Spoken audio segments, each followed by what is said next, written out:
Oi pessoal, boa tarde, boa noite, não sei que horas vocês vão estar assistindo esse vídeo. Meu nome é José Rodrigo, vou ser o professor de vocês de Filosofia do Direito. Seja todo mundo bem-vindo e bem-vinda à disciplina. Eu vou fazer esse vídeo aqui para explicar para vocês um pouco como a disciplina vai funcionar, quais vão ser as tarefas de vocês, e depois eu vou postar um outro vídeo já falando sobre o primeiro tópico, né, e o que a gente vai começar a fazer, né? Mas antes de qualquer coisa, a primeira coisa que a gente precisa conversar é o seguinte: olha, para isso dar certo, né, essa tem sido a minha experiência nos últimos semestres, nós precisamos interagir, né? A gente precisa interagir. Eu sou professor, né, a faculdade tem essa vantagem, né, de colocar um professor para conversar com vocês. Não sei se vocês viram a notícia que tinha um pessoal, acho que no Canadá, tendo aula com um professor morto, né? Ninguém avisou os alunos. E aí, enfim, quando eles começaram a interagir, eles viram que o cara tinha falecido. Mas eu estou vivo, enfim, estava vivo pelo menos enquanto eu gravava esse vídeo, né? Espero que continue vivo quando vocês estão assistindo. Então, a interação é importante, não só por uma questão, né, de você estar lidando com seres humanos, né, mas também porque só assim eu vou conseguir saber como é que vocês estão indo, né? Vocês estão entendendo os textos, se vocês estão acompanhando, né, o raciocínio da matéria, se vocês estão tendo alguma dificuldade, né? Então é importante que a gente interaja sempre. E a primeira maneira de fazer isso é por meio das tarefas, né? Enfim, vocês vão ter que entregar uma série de tarefas que vão compor a nota do grau A e depois a nota do grau B. Eu não vou fazer prova escrita, né, que vocês têm que ficar em casa com a câmera aberta. A gente vai fazer atividades, né, durante o grau A e durante o grau B, e essas atividades vão compor a nota, né? Então essa é a primeira maneira da gente interagir. Tem que fazer as atividades. A segunda é que eu vou fazer alguns acompanhamentos de leitura, né? Eu não vou atribuir nota a esses acompanhamentos, porque são vários textos, né? Então talvez nem todo mundo consiga ler tudo. Mas se vocês fizerem esses acompanhamentos de leitura, se vocês me disserem o que vocês estão entendendo dos textos, vai ficar muito mais fácil, né, para eu conseguir trabalhar e entender o que está acontecendo, né? Então, essas duas maneiras da gente interagir, básicas, né, é importante que sejam utilizadas. E eu já adianto, quer dizer, qualquer dificuldade que vocês tenham em termos de prazo, né, em termos de alguma dificuldade pessoal que vocês tenham para fazer as tarefas, conversem comigo. Então, pelos meios, né, fornecidos pela universidade, então pelas mensagens, né, que a gente pode trocar pelo computador. Peço que vocês não usem o meu e-mail, tá? Porque o e-mail é mais difícil, tem muita coisa lá, e fica mais difícil eu localizar, né, quem é aluno de qual matéria, com quem que eu estou falando. Se vocês usarem esse sistema em que a matéria está inserida, né, fica mais fácil a gente conversar. E além disso, a gente pode também marcar conversas pessoais pelo Teams, né? A gente pode fazer isso se for necessário, né? Mas o meu primeiro pedido é esse: vamos interagir, interajam comigo, porque senão o curso não vai conseguir caminhar e eu não vou entender o que está acontecendo aí com vocês, se está tendo alguma dificuldade, etc, etc. Então essa é a primeira questão, né? Quer dizer, é o primeiro ponto. Então é isso, de forma geral é isso, quer dizer, vocês vão ter algumas tarefas obrigatórias que eu vou postando ao longo do semestre e essas atividades de acompanhamento de leitura, que é para eu saber se vocês estão ou não lendo os textos e compreendendo os textos, tá? Compreendendo os textos. Bom, qual que é o objetivo dessa disciplina, né? Para que ela serve? Qual é o meu objetivo geral, né? O meu objetivo geral é sensibilizar vocês para a necessidade de vocês pensarem filosoficamente, né? Muitas vezes a filosofia aparece como uma coisa muito abstrata, muito desligada da nossa própria realidade, mas não é bem verdade isso, né?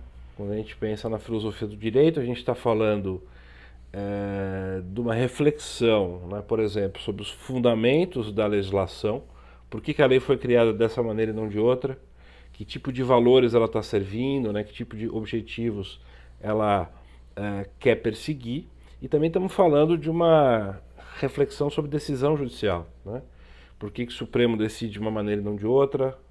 Por que ele eventualmente decida, né, a favor da liberdade de expressão ou contra, né? Então, nesse sentido, a filosofia, em termos bastante gerais, dialoga muito de perto com o direito constitucional, né? Dialoga muito de perto com a fundamentação de decisões em tribunais superiores, né? E também dialoga com a discussão sobre o processo legislativo, né? Sobre a razão pela qual a gente cria as nossas leis, né? Então, enfim, a gente vai... Um dos primeiros tópicos, né, que nós vamos discutir é sobre isso, né, sobre o dever que o jurista tem de filosofar, né? Eu acho que o jurista tem dever de filosofar, ele tem o dever de aprender e compreender um pouco de filosofia para poder raciocinar sobre a legislação e sobre as decisões de maneira mais complexa, né? Completa. Então, mas para vocês conseguirem fazer isso, não adianta querer pensar, né, sobre questões complexas se vocês não têm algum conteúdo, né? Então, o segundo objetivo da matéria, quer dizer, até para conseguir realizar o primeiro, é apresentar para vocês algumas ideias filosóficas importantes, né, algumas concepções filosóficas importantes que vão ajudar a gente, que vão ajudar vocês a refletir filosoficamente sobre os diversos problemas. A gente vai apresentando ao longo do semestre, eu vou postando com o andar da carruagem as aulas, com diversos autores, diversas posições filosóficas para vocês irem se inteirando delas. E eu já adianto que vocês não precisam gostar de todas elas, vocês não precisam, né, enfim, se identificar com todas elas. Até uma das atividades que eu vou fazer com vocês, se eu não me engano é a atividade final, depois eu posto, vocês veem. Eu vou pedir para vocês escolherem qual é o filósofo ou a filósofa, né, que você mais gostou, e da qual você menos gostou, qual você mais detestou, né? E que você vai contar para mim por quê, né? Você vai justificar, claro, explicando o pensamento dessa pessoa, né? Explicando como ela pensa e por que você gostou ou por que você não gostou, desgostou ou odiou, né? Isso é importante para mim, quer dizer, porque eu quero que vocês se apropriem desse saber de uma maneira mais pessoal e a partir, claro, cada um tem uma identidade, tem um modo de pensar, tem uma maneira de se relacionar com o mundo, né, com as coisas. Então vocês vão ser convidados e convidadas a gostar ou não gostar, não precisa gostar de todos, pode gostar de alguns, mas é importante conhecer todos eles, né? Então é importante conhecer o máximo de pensadores e pensadoras que vocês conseguirem no tempo que tiverem para dedicar à disciplina, né? Então são os dois principais objetivos, né? E aí, claro, o terceiro objetivo é que vocês consigam escrever sobre o que leram, né? E utilizar o conhecimento da disciplina nas atividades que eu passar para vocês, né? Então, essa primeira ideia geral é todo mundo ter o dever de filosofar, enfim, na condição de jurista. A gente vai discutir isso detalhadamente mais adiante. Segundo ponto, né?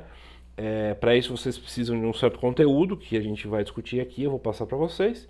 E o terceiro, eu quero que vocês produzam textos a respeito disso, dessa reflexão que vocês forem fazer e das leituras que fizerem ao longo do curso, né? E um último ponto que é importante para essa discussão mais geral, né, que eu estou falando de instruções a respeito do curso, é o seguinte, veja, esse curso exige de vocês, e eu quero desenvolver principalmente em vocês, a capacidade de argumentação, né, argumentação racional. A gente vai discutir o que é isso também, vocês vão ver a partir dos textos, né, são exemplos concretos de argumentação racional. Então, qualquer posição filosófica ou política vale, né? Qualquer visão sobre o mundo, para mim, é válida no contexto do curso.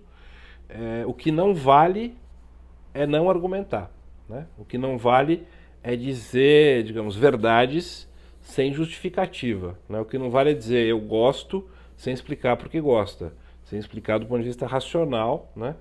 E utilizando os argumentos que eu vou oferecer para vocês conforme, né, o curso for andando. Vocês podem também pesquisar em outras fontes, né? Não precisa ficar só restrito aos textos do curso. Então, a ideia-chave do curso é essa, é a justificação das nossas posições, é justificar o que a gente pensa, explicar por que a gente pensa daquela maneira, de maneira racional, tentando convencer, né? Tentando mostrar para as pessoas que a nossa posição é a mais correta, é a mais adequada. Então esse é o último ponto que eu queria ressaltar nesse vídeo aqui. Então a necessidade de argumentação é o que vai ser o mote do curso inteiro. Tá bom? Então esse vídeo fica por aqui. Acho que como instrução geral já está tudo certo, né? As notas do grau A e do grau B vocês já sabem como é que funcionam, né? E as tarefas vão, enfim, conforme eu for postando eu indico, né, qual é, quer dizer, o valor delas, né? E aí a gente se vê no próximo vídeo.